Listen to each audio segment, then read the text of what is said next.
Hello Devoxx. Hello and welcome to this talk for this last day of Devoxx. Was it a good Devoxx?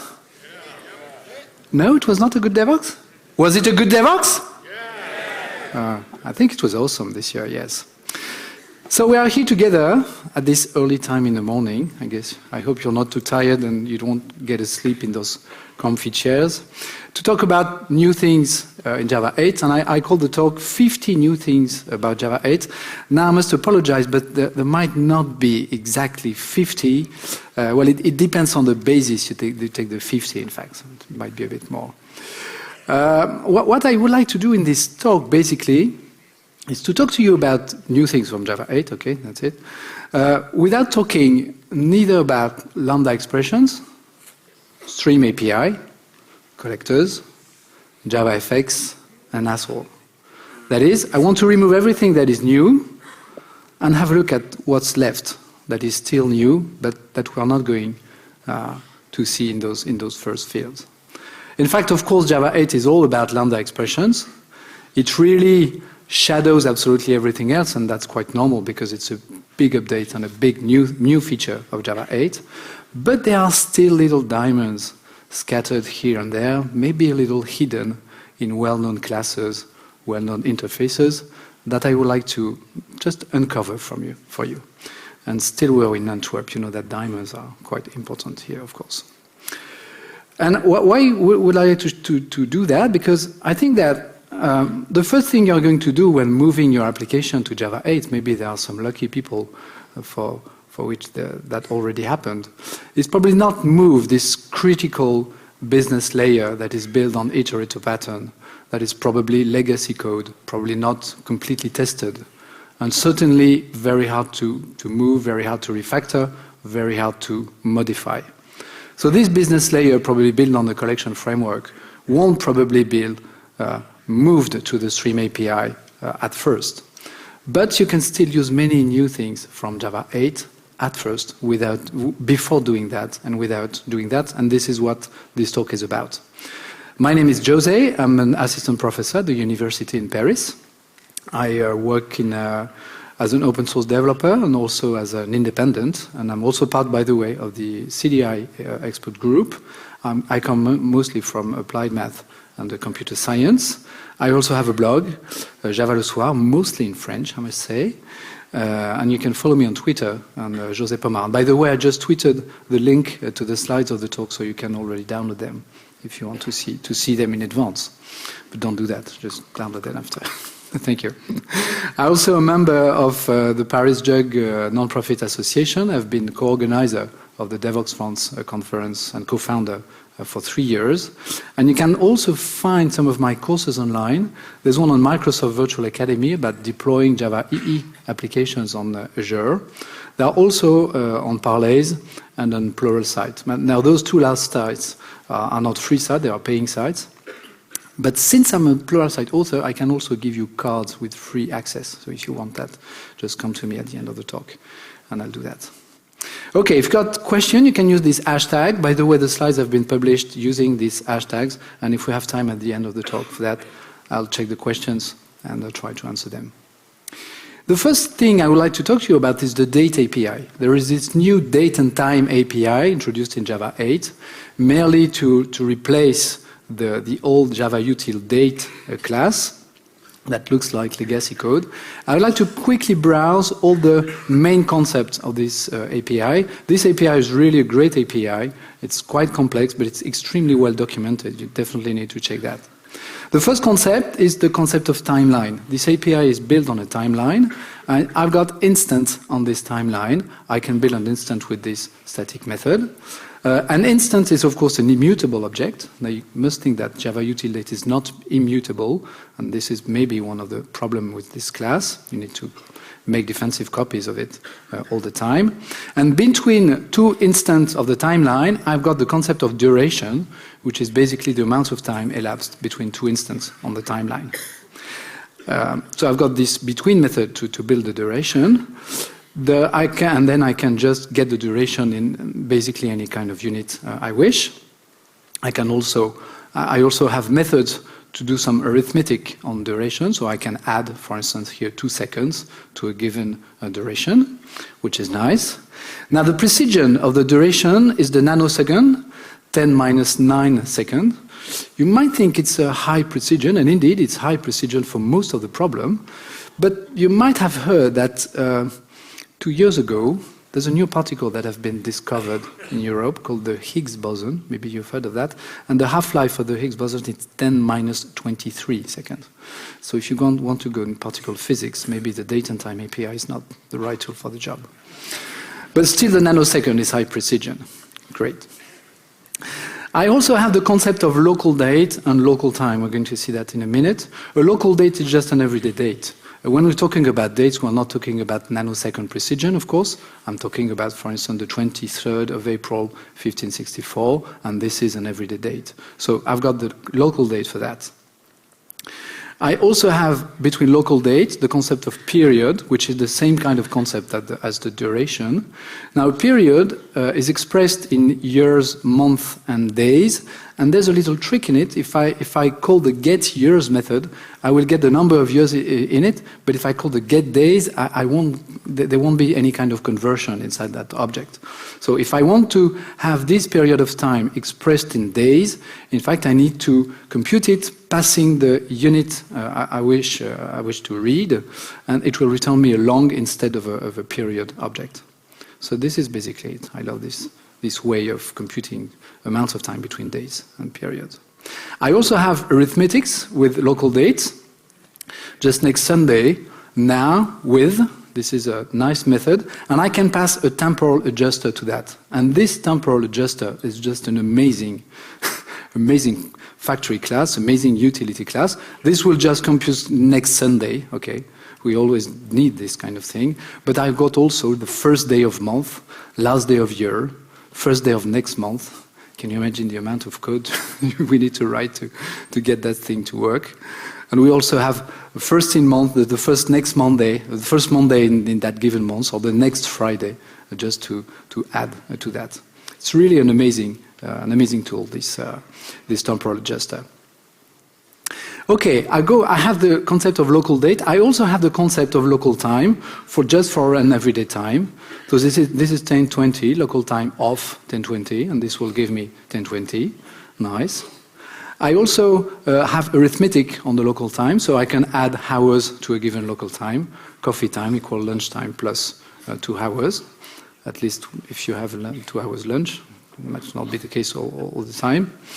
And I also have the concept of zoned time. Now, the zoned time is always a pain when we deal with dates. There are several things that are painful when we deal with dates. Some temporal adjuster removes one family of painful things. And I've got another concept, the concept of zone time, to remove the computation of different time zones. So the time zone made it in the JDK. And I can have this zone ID object with gate available zone IDs in it that will return me all the supported time zones known. And I can get a given zone ID by just giving its name as a string of character, which is great. Now, this concept of zoned time is linked to the concept of instant. An instant of the timeline is just that, instant of the timeline, and it's universal. It doesn't depend on the place you live on the Earth.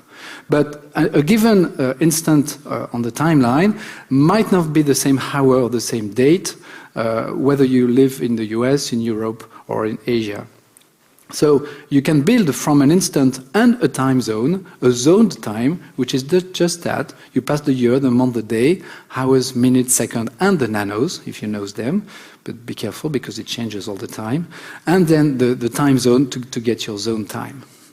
And I also have nice arithmetics on the time zone. I can add some amount of time, a period, basically, because the period is the object that is linked to the concept of instant. So I can also add a period of time to a given zoned time. And of course, I can convert a given zoned time from one time zone to the other. So if I want to organize a meeting with people in the US, for instance, and I live in Europe, I just need to call this the next meeting with zone same instant. Okay, the instant is the same, but the time zone is different, and I just pass the time zone as a parameter, and I guess what? The new zone time, and it works. which is great because it also handles, of course, summer times, winter time, etc., which is absolutely awesome. And the last thing that is painful when we deal with date is the concept of date formatter. There are so many ways to format dates, so many standard ways. A standard should be unique, but the fact is there are many standards. Hello, thank you. But there are so many standards everywhere. And we have this date formatter that will handle formatting dates into strings of character for us. And this is very nice to have that, because it will just convert your date to a string of character back and forth. There are many static elements in this date formatter. In this date formatter. Do you want me to be here? Thank you. There was something in the way, probably. Okay. So the RFC 1123 date time. Don't worry about reading that kind of paper. It has been done for us, and this is great. Thank you, Mr. Colbourn. And of course, I need bridges between the legacy API, the date, the time, the timestamp, etc., and this new date and time API. So I can link a date, a legacy date, to an instant. I can also link an instant to a legacy timestamp, back and forth. I've got methods for that. And of course, I can also do it between local dates, which is the regular date, and the date, and also between local time and time. So I've got all the bridges I need to go from the old objects from the legacy API, from the JDK, to this new API, which is really a great piece of software. And once again, the documentation is really extremely well written. There are many examples in it, so you definitely want to check that. I think I'm just scratching the surface here. Okay, that's where it's with the date time. I also have some new stuff in the string class. Can you believe that? The string class. Yes. I've got this new cars method that will return me an int stream. Now, what this stream is made of, it is made of the letters I've got in this string of character. That is, if I call the hello.cars, it will return me a stream, and the first element will be the H, then the E, the two L's, and the O. And since it is a stream, I can map it, and I can print out the result. For instance, this case should write this kind of thing, but in fact it writes this kind of thing, which is not really the expected result I had in mind. And the reason is that this object, cars, is an int stream, not a character stream. So the result in fact prints an int, which is not really what I want. If I want to print the characters, I need to map to object. I've got several solutions for that, but I can map to object and convert the integer to chars and then print the result. And with that pattern, it will work. Great. I also have a new thing. It's not really in the string class, but it's linked to the string class about regular expression. In the pattern class, I've got this split as stream method, and I can apply this pattern on this huge stream, which is a book, and just compile that and apply the regular expression on that. It will split, of course, this huge stream into words. This stream is a book, and it will return me the result as a stream. So this stream I can process it for the processing using the usual map, reduce, and filter stuff. I love this one too. String concatenation. It has always been something quite funny, in fact, because when you want to concatenate string, basically this is the kind of code you're going to write: S1 plus space plus S2. And of course, if you do that, there will be someone in your back telling you, you shouldn't be doing that. You should use the string buffer. Okay, build a string buffer and use this not that natural pattern, append, append, append, append, append. Why? Because the string is immutable. Once you've built a string, you cannot change it, of course. And in fact, you shouldn't be using the string buffer, as you all know, because the string buffer is synchronized, and you should be using the string builder instead of the string buffer. So, but the patterns with the string builder are basically the same as the string buffer. Now I heard that in some cases the JVM was able to remove synchronized block when it realizes that these synchronized blocks are called in a non-multi-threaded environment. So it might not be really useful to do that, but still, you can do it. And in fact, all these results are wrong, because the right pattern is the following. It is still adding strings of character. Why? Because the compiler does the job for me. This is the bytecode generated by that code, and the compiler will use that string buffer for me. So forget about the string buffer, string builder stuff. Just let the compiler help you. The compiler is your friend. Okay, but I've got even better in Java 8 because I've got this new amazing class called string joiner. String joiner is built on a delimiter. You just add and add and add elements to it. You just call the toString method at the end of it, and guess what? It works. So you can get rid of this little for loop code that you keep copy-pasting among all the stuff. You add the element, then the delimiter, then the element, then the delimiter, and then, oops, remove the delimiter at the end of it. Okay? Just forget about that and just use the string joiner now. It's just ready for you. And by the way, it also works if I only have one element, of course. And I can also pass a prefix and a postfix to my string joiner, which is even better. And it works even if I have a singleton in my string joiner, and it will also work if I have no elements in it. All the corner cases have been handled for me, of course. It's a Java API. And part of the string joiner is available in the string class itself. I also have this new method, new static method in the string class that will join, that takes a delimiter and that takes a var arg. And by the way, it can also take an iterable, and it will print out the result for me. But this version of the string joiner doesn't take a prefix and a postfix as parameters. So if you need a prefix and a postfix, you need to fall back and use the string joiner. Great. We've been waiting for that. We've got new stuff also on numbers. Yes, the number, the integer, the float, the double. I've got a max method that will just return the max, and a sum method that will just return the sum. Now you could think of, okay, sum, instead of writing 1 plus 2, I can write long.sum of 1 and 2. Might be not that useful, okay? But in fact, I think that it has been introduced for lambda expressions. Because if I write this kind of code, basically I'm reducing a stream by extracting the maximum, the age of the older person of that stream. I can also write it like that, integer colon max, because this is a lambda expression that is equivalent to the previous one. So I think that it's nice to build method references used as lambda expressions. Great. By the way, I can also write this pattern like that, map to int. It will be much more efficient because I do not pay here the price of the boxing and the unboxing, and I've got the max method on the int stream that is returned. And I can also write it like that by just calling the max method and passing the right comparator as a parameter. Great. I've got a new stuff from hashcode computation. Now, as we all know, the hashcode of a long is not the long itself. It's another word. It's another value, since it is an int. And if I want to compute the hashcode of a long, either I copy-paste the code that is inside the long class, which is not a good thing to do, but I need to wrap that long into an object and to call the hashcode method on it, and then to get rid of that object, which is not nice because I need to create an object. And I do not really, I shouldn't have to do that. But now I've got the hashcode static method that will do the job for me. Just call long.hashcode, pass the long value, and then return the hashcode without creating an object, which is better, of course. And the result is the same, of course. Yes. I've got new stuff in the input-output field. Let us see that.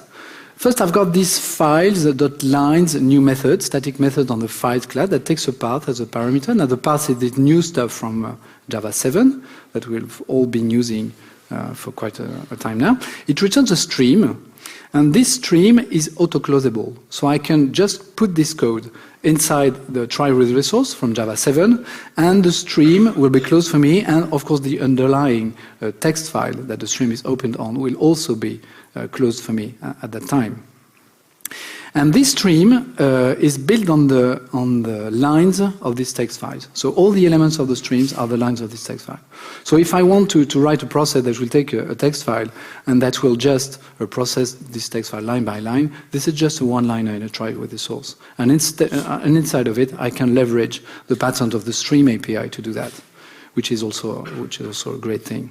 Now, remember that when you open a stream on a source, this example is very interesting because when you open a stream on a source, you might not know the amount of data the source is going to produce for your stream. Here the file is obviously a finite set of things. This file has a size, but you don't know the number of lines in a text file until you have completely parsed it. You need to parse the full text file to count the lines. So here this is a finite stream, but that you do not know the size in advance. So it's not a sized stream in a strict way. Okay, I love this one too. I've got new methods on the files class to explore directories and subdirectories. The first one is the list method that once again returns me a stream of path, so a stream of the elements in that directory. Now this files.list of path doesn't explore the subdirectories of the directory I'm looking at. Okay, I've got another method for that, which is the files.walk path that will explore the full depth of the subdirectories of this directory I'm watching. And I can also pass a parameter, further parameter to this path method to limit the depth of exploration. So in that case, I will not go further than depth 2, which is great. Once again, this is just a one-liner, and it returns me a path, and I can process the content of that directory using the Stream API, which is really a great idea. Okay, that was for the I/O part. Now the collection framework also got some nice attention beside the Stream API in Java 8. Let us browse through this. The first method is I have a forEach method on the Iterable interface. And since all the elements, at least the collection elements of the collection framework implement Iterable directly or indirectly, that means I've got a forEach method on all those interfaces. So if I do that, what does the forEach method? It just takes a consumer that will consume all the elements. So if I want to print the content of a list, I just need to do that, strings forEach, and pass system.out println, which is a lambda expression, by the way. It has been defined on the Iterable interface, but it doesn't work on arrays for some reason. Just need to keep that in mind. Great. I've got a removeIf method on the collection interface. RemoveIf takes a predicate, which is a lambda expression, just like that, and it will remove the elements that match this predicate in place. In fact, it will modify the collection. So, of course, this collection should not be immutable. If it is the case, it will not work. That's quite obvious. So this removeIf method just does the job like that. Great. I also have a replaceAll method, which is not defined on the collection interface, but which is defined on the list interface. Now, the reason why this has not been put on the collection, we could wonder why, it's because the iterator that is defined on the collection interface doesn't have a set method. And the list iterator defined on the list interface does has this set method that is used in that case. So what does it do? It just takes the element, replace them using that lambda expression, and replace them in the list in place. And once again, no unmodifiable, immutable collection, of course, since you're going to modify the content of that collection. Great. Replace all. I've got a sort method on the list interface. Can you imagine that? We've probably been waiting for that method for 16 years now. People just forget. I think people forget to put it on the list interface in the first place, but we needed the default method to be able to add new method on existing interface. And now that we have this new wonderful tool, the default method, I mean, so many new things have been just unleashed for us. And so now we can sort list in place in Java. Yes, look at that. List.sort, you pass a comparator as a parameter, and it just does the job. Well, this is wonderful. No more collections.sort, whatever. Great. And once again, if you do that on an immutable collection, of course, it will not work. And it's also supposed to work with the quicksort, of course. It has been improved. We saw some example of the comparators in the previous slide, and I would like to take a little focus on those comparators because this API is really wonderful. This is a comparator that will compare comparable elements. comparable. This is our old interface comparator, and natural order is just a static method from that interface. And it's just that. It just works. That's it. That's all. How does it work? This is the natural order static method. It returns comparators.naturalCorder.instance. Maybe we can have a look at that. This is the instance. It's not a class. Well, it is a class, in fact. But it is an enumeration. Now, what is this? This is the singleton pattern. Yes. We all know that patterns should be written in that way, and it has been the case for 10 years now, since Java 5 has been released 10 years ago. And of course, nobody in this room would have written singleton like that. We all agree on that, right? So forget about this pattern and keep this one. Okay, and what do I have here? I've got a compare method that takes two comparable objects. Okay, nice. And I also have the reversed method that will just reverse the comparator I'm in, which is great also. How could I write comparators of people using their last name? I'll probably end up writing this kind of code. And this kind of code is pretty blitter, just because it doesn't check if the people passed as parameters are null first, and it doesn't check if the last name are null also. So in fact, this code is extremely buggy. Don't write it like that.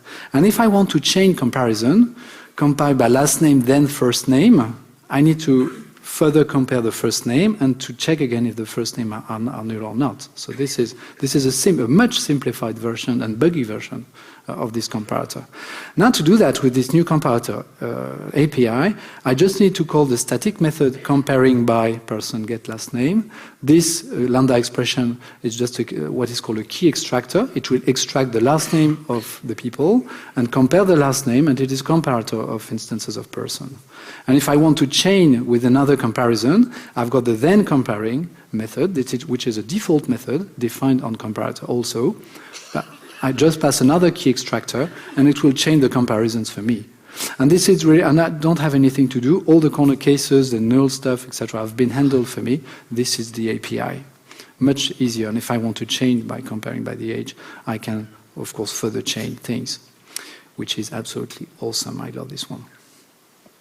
If you don't like the natural order will compare comparable objects, okay? But if you don't like the natural order, you want to compare, to sort, for instance, a list in the descending order instead of the ascending order, you just need to reverse your comparator. And you've got a reversed, we've got a reversed order method on a given comparator that will just do the job for us. So I can just compare get last name. This will sort my list in the ascending order. And if I call the reverse method on this comparator, it will sort in the descending order instead of the ascending order, which is great. What about null values? When it comes to sorting elements in lists or collections or whatever, null values are always there to bother me. So what should I do with them? Should I put them at the beginning of it? Should I put them at the end of my list? I don't know. And most of the time it is not in the specification. But comparator has something for me for that. I can wrap my comparator in a nulls first static method, and it will put the nulls value at the beginning of my sorted collection. And if I put there, of course, if I have nulls first, I also have nulls last. This one you can guess it, I think. So nulls value have been handled for me, which is absolutely awesome. Now I need to explain to people that they should not be putting null values in collection. It's most of the time useless. Okay, I've got to think of optional. An option, I chose this image because when you have an optional, you need to watch inside the object to see if there is a value or not. By the way, this is Buster Keaton. You can't see his face, but this is Buster Keaton. Okay, optional have been created to tell that this method should not return a value. But since a method that has a signature that is not void always returns something, it has to return something that is not a value, which is a tricky concept when you think of it. This is the case for max, min, but also for average. The average method on the stream API, defined on the int stream, the stream of numbers, also return an optional because you don't know what the average of an empty stream is. Same for the max and the min. I've got several patterns to build optionals. I can build an empty optional just with the empty method. I can build an optional on a value that is bound to be not null. which is the right pattern, I think. And if you really want to put a null value inside an optional, don't do that, please. You also have a method for that. Okay, but you are building an optional just to tell people I might have no value there, and you put a null in it. Okay, so yes, I have a value, but it's null. Hey, so if you do that, then maybe you didn't have a good understanding of what the optional concept is. So don't use this last method. And what can I do with optional? Well, I've got a set of methods that I would call old-fashioned method. I can call isPresent and get, which is the minimum I can do with an optional. And I can also have this wrapper method or else that will wrap both calls here, the isPresent and the get, and I can pass a value that will be returned in case of the optional is empty. This is the or else method. And if I want to raise an exception, I also have an or else throw and a lambda expression that will lazily build the exception for me. Okay, this is the pattern that everybody can understand, but this is not the pattern to use, according to me at least. We're going to see other one. An optional can also be seen as a stream with 1 or 0 value in it. So a special kind of stream. And I've got methods to handle this stream. I've got an ifPresent method that takes a consumer, and this consumer will be called if I've got a value in my optional. I also have a filter method, same kind of method as a stream, that will work the same, and a map method also. And I also have a flat map method that will allow me to chain methods that returns optional. Let us see that on an example. This example has been taken from this excellent book written by Kay Holzman. If you want to learn things about Java 8, this is really a must-read. This is a classical math class, utility class, but instead of checking if I could return a value, raise an exception or whatever, I wrap the result in optionals systematically. That is, if I want to divide by 0, I can do it, okay? But instead of returning a result that does not exist, I'm going to return an optional that will be empty. Okay, so I'll always return an optional, and in that optional, I might have a result or not. And the same for the square root. Of course, square root is not defined for negative numbers, so if I pass a negative number to this method, it will return me an optional that might be empty. Okay, what can I do with that? Well, I can chain those calls of optional. Suppose I've got a list of numbers, and I want to process it by taking first the inverse and then the square root. I can first call the inverse, it will return me an optional, and then chain the next stuff with the flat map method. And if I have something in this optional, then put the result in a list. So basically, I've got a list of integer, whatever integer. If the new math method returns an optional that is not empty, I take the inside of this optional and add it in a list, which is nice. The optional are just invisible in this pattern, but they do the job in the backstage. Okay, this pattern is not so great, in fact, because we'll come back to this function here. Because what I'm doing here is I'm adding the result to a list that has been defined outside my lambda expression. And if I do that, it works, as long as this list is effectively final. This is a detail. It works, but I won't be able to go parallel with that pattern. Because if this process is called in multiple threads, since a list is of course not thread safe, it will not work. So it only works in one thread. Can we do better? In fact, yes, we can do better. I just take this function that was in red on the previous slide, take the flat map, and I can see that this returns me an optional of double. If I can compute the result, then the value is inside the double, and if I can't compute the result, then this optional is empty. Great. But now I can put this optional in a stream with this map stream of method. And then what do I have? I have an optional that is empty if I have no value, and that holds a stream with the given value in it if I have a value. And since this is an optional, I can call the or else method and say, okay, if this optional is empty, then I return an empty stream. And on the overall, what does it do? This method takes a list, well, takes a given value, takes a number, double, okay, will compute the result. If the result exists, it will wrap it in a stream with only one element in it. And if the result does not exist, it will return an empty stream. And this is exactly what I want to do. By the way, this pattern has been given to me by Rémi Forax, my friend and colleague, so I'm glad to give credit to him here. So this is a function that takes a double and returns a stream of double, basically. And this stream might be either empty, either containing only one element. So what can I do with it? Well, I can just stream it with a flat map operation. And this, in this way, so this flat map is the flat map method of the stream API. And instead of adding that to an outside list and I won't be able to go parallel with it, I can just collect the result with the collectors.toList collector. This is a collector, regular collector. And this time I can go parallel with it. Safely way, in a safe way. Or I can put the result in a HashMap or whatever. So this pattern, you see, I just build optional, but the optional never appear in my code. It's just there to have things work. And I just build streams in the end. I just build streams. Either they are empty because the result cannot be computed, either the result is in that stream. I love this one, really. Maybe we need some more methods on optional to simplify this pattern. Maybe we'll have that one day. Okay. The map got some attention here in the Java 8 with a bunch of new methods. Some of them come from the ConcurrentHashMap that we're going to see in a minute too. The first method I have is the forEach method. Now the forEach method, a map is not iterable, so it is not the same forEach method as on the collection interface that we just saw a few minutes ago. But it's the same kind of method. It takes a lambda expression, key value pair, and does something with this key value pair, like just printing out the result, for instance. I love this one. We have a get method. Now you're going to tell me, but the get method has been on map interface for ages. Well, 16 years, which is ages in computer science, but for quite a long time. Yes, but the question is, what happens if the key is not in the map? This method will return null. It could return an optional. It might have been interesting to return an optional, but it's too old. It's too late to do that now. Okay, so it returns null. And what happens if the key is there but associated to a null value?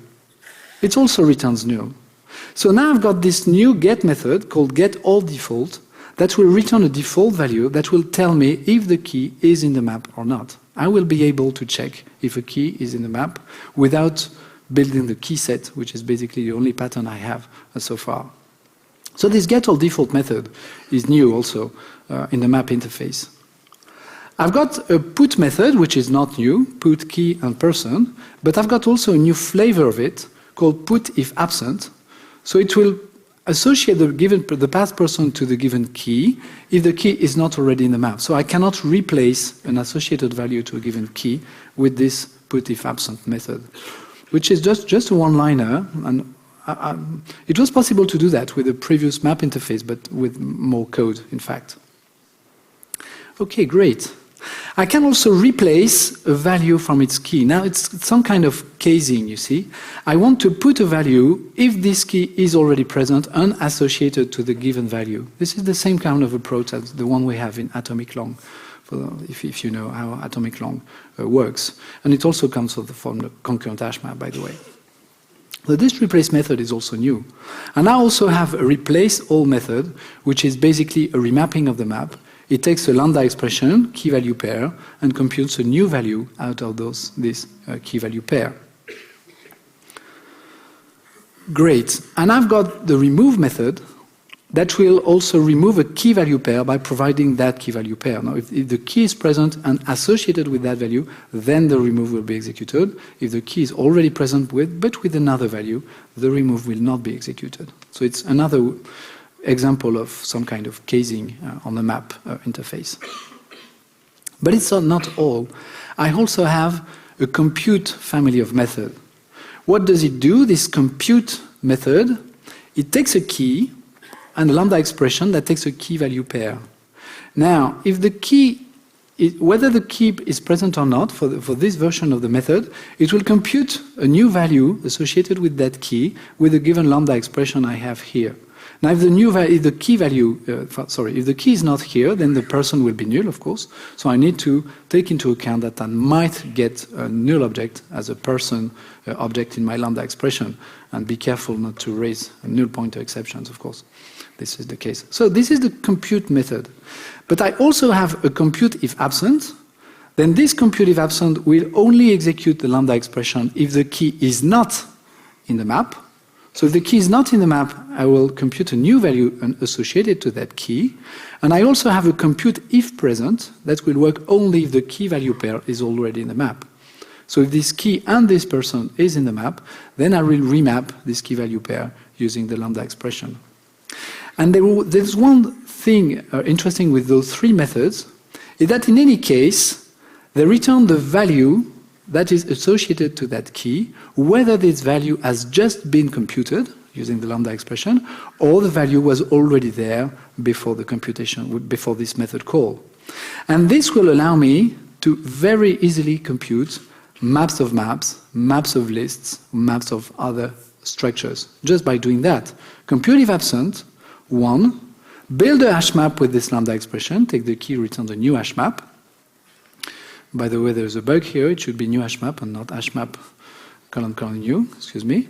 And then since the value is returned, I can directly put a value in it, put 2 in this subsequent map, in the second map. So the 2 value matches the green string on this example. And this is just a one-liner. And I could do the same with a release, for instance, by just passing the lambda expression key new array list and then adding the element to the array list, since the value is returned by this compute if absent method. And this is the same for the compute if absent, and compute if present method. We can just build those quite complex structure with one line of code, and this is new. It would have been much more complex to do that in Java 7. Okay, I also have a merge method. What does the merge method do? It takes a key, takes the value associated with that key, and try to merge the two value. Takes the key, takes the value I want to put in the map, and takes a lambda expression that will take the existing value, the new value, and that will return the merge of those two values. So if I want to, for instance, to add the string element, which are person names, to my map, and I want to concatenate them, this is once again just a one-liner. I just need to do that, value, other value, and then join the strings in the result with the delimiter by using this new string.join method, which is also great. I have new stuff in the annotation field.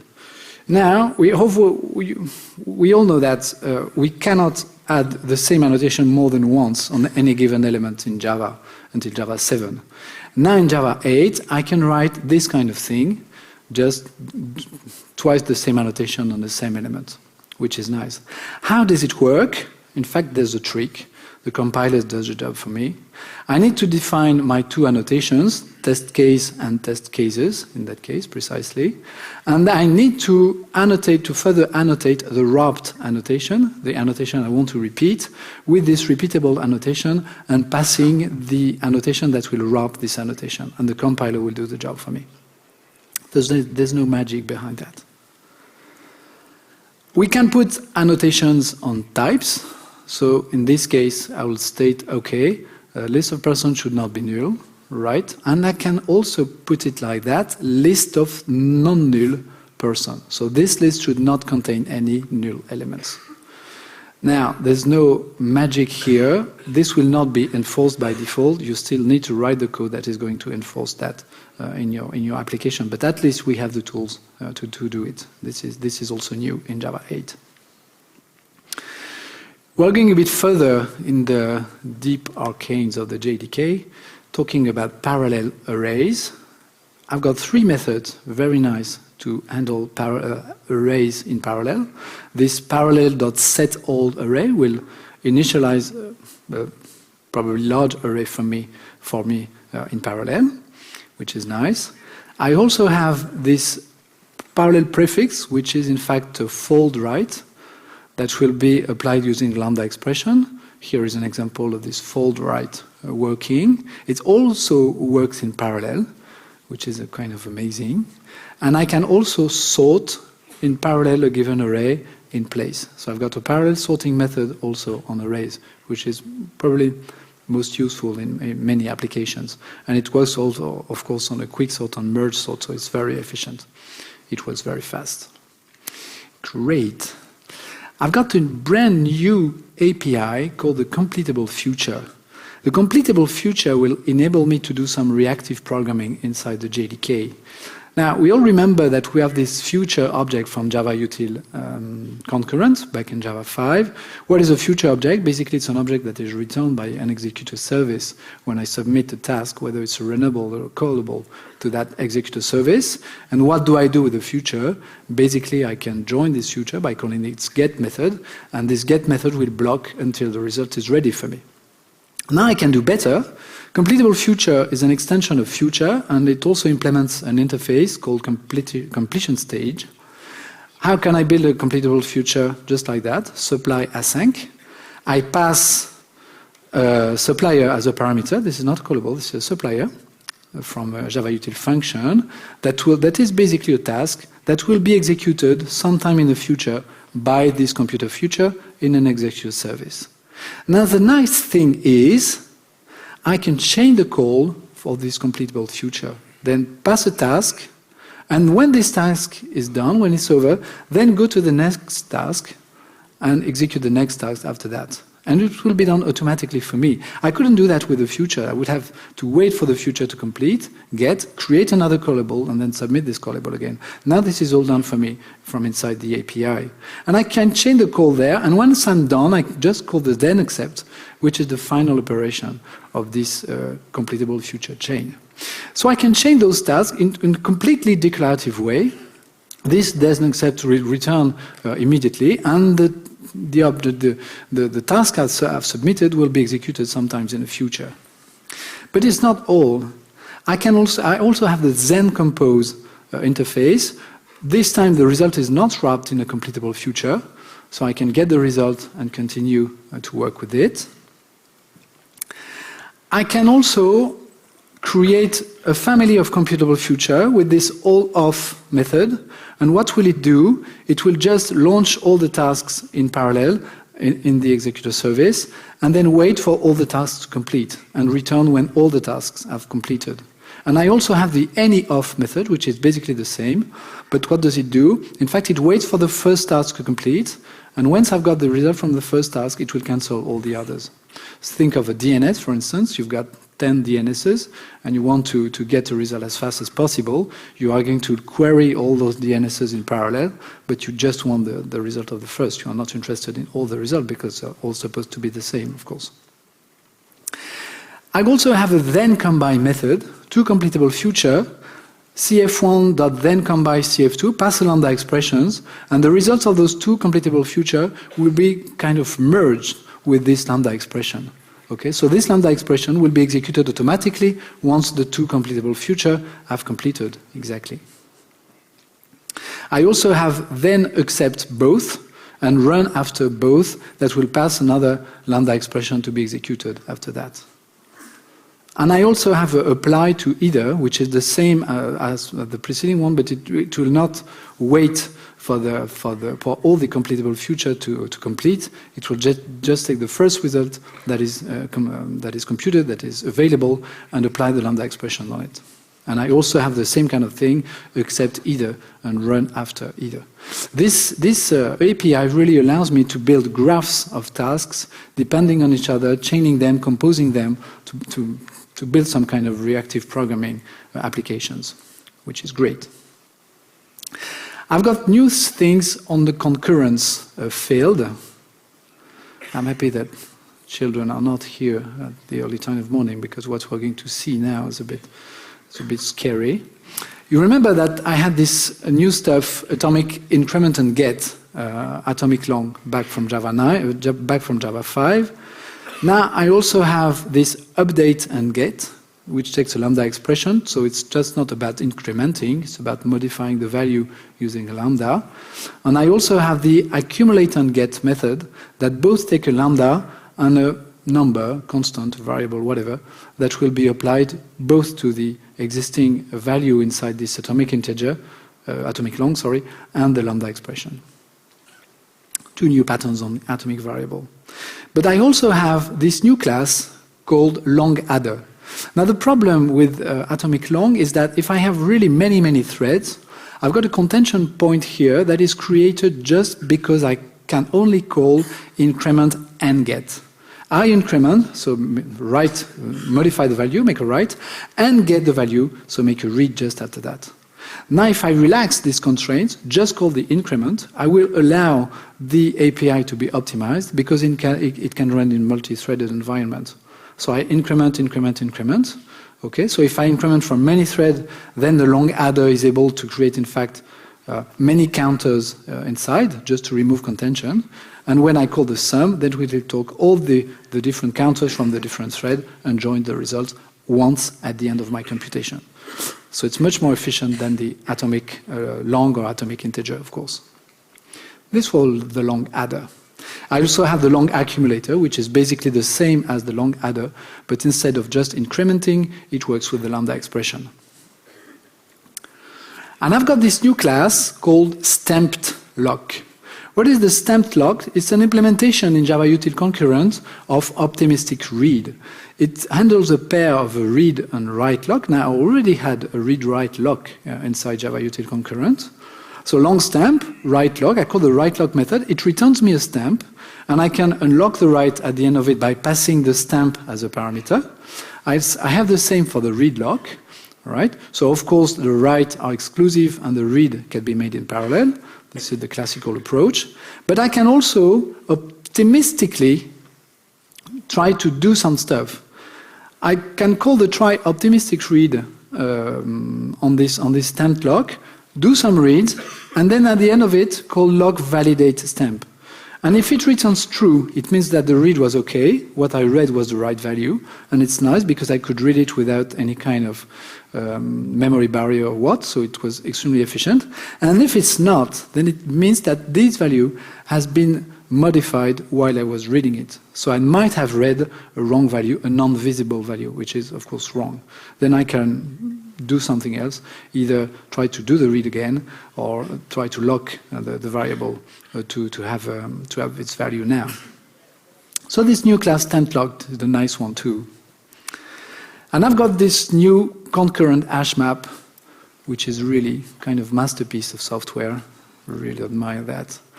The old concurrent, you must have spent a lot of time trying to figure out how the concurrent HashMap in Java 7 was working. Now the good news is it has completely been removed from Java 8, so you had to do it all over again. This new concurrent HashMap is completely new. Of course, it's thread safe. The concurrent HashMap in version 7 was basically a set of sub-HashMaps called segments, and each segment was synchronized. At a raw approach, it was something like that.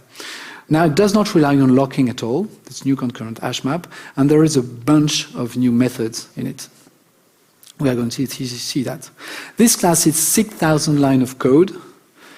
Now, you might have heard before that you shouldn't put too many lines of code in a class. Okay, so 6,000 is the limit, in fact. Okay, right? But there are classes with more lines of code in the JDK. 54 member classes. My God, 54. For instance, in Java util concurrent in Java 5, there were 58 classes in all the APIs. Now 54 is just one class. Okay, so it's really something big. And a bunch of new amazing patterns, really. Remember that you have a size method on the map that hopefully will return you the number of elements of key value pairs in that map. Now you shouldn't call size on concurrent HashMap in Java 7. Okay? If you do that in your code, just remove it. Just return 0 in place or whatever. But do not call the size method on the map interface. I've got a mapping count method that I should call instead of the size call, and this mapping count returns a long. So this map has been tailored to handle billions and billions and billions and billions and billions and billions of elements. That's a lot. That's a lot. I've got a search method on that. The search that comes in several flavors: search key, search value, and search entry.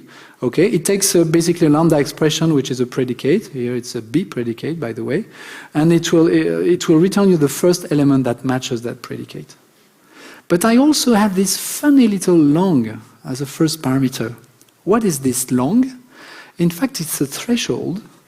And if I have more than 10 elements in that example in my map, then the search will be conducted in parallel for me. automatically.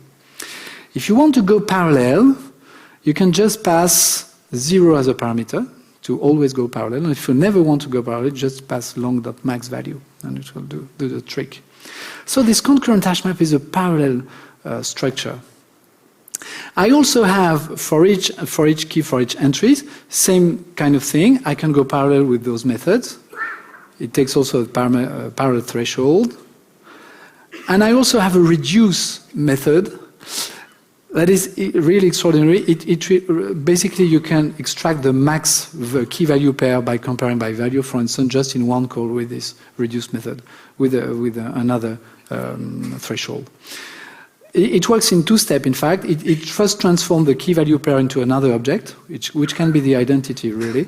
And then it will apply the reduction on those transformed objects. So if you want to take the max, it's in fact very easy. I don't have any concurrent hash set in Java util concurrent. I neither have concurrent hash set in Java 8, but I've got this new method, new key set on concurrent hash map, which will return me a set. This set is in fact a concurrent hash map in which the values are Boolean true. So it acts as a concurrent hash set. So this concurrent hash map can be used both as a map and as a set, which is great. I love that too. This is the end of this talk. I hope you liked the little diamonds I tried to uncover for you in this JDK 8, without talking about many new things, but still you see that there are still many new things. And I hope you'll remember the expression that diamonds are developer best friends. Thank you.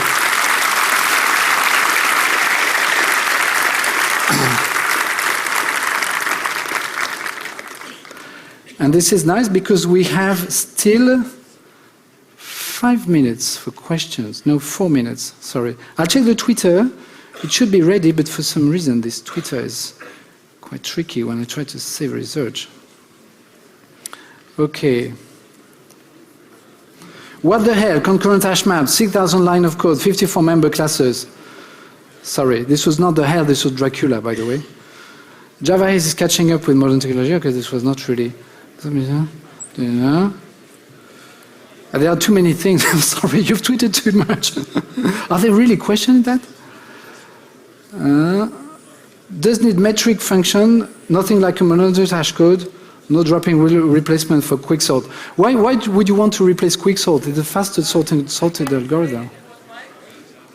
Okay, come back to me. Come to me, please. Okay. Useful and impressive. Could an Elvis operator have abstracted away some details of Java 8 optionals? Probably. I'm not sure of it. Probably. You can ask Jérôme Laforge for that. With the introduction of optional, there's no reason anymore to return null. Yes, bye-bye null pointer exception. That is true, but the fact is there are many legacy methods that are not aware of optionals and that do return null. Pretty sure you can't put a null into an optional by design. Yes, you can.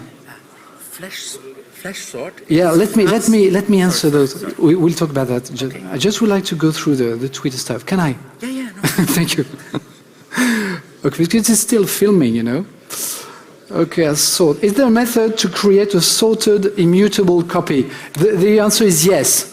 But it's not a pattern I've shown, but you can sort a collection in place, then apply a wrapping collector called collecting and then that will wrap the result in an immutable collection. So yes, the answer is yes. Don't use string builder. Very useful, thank you. Is date formatter now thread safe?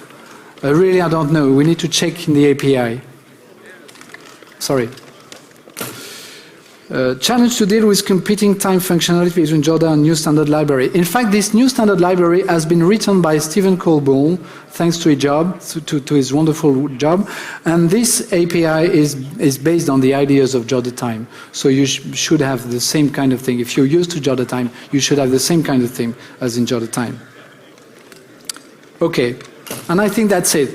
The slides are on slideshow already. Thank you for your attention.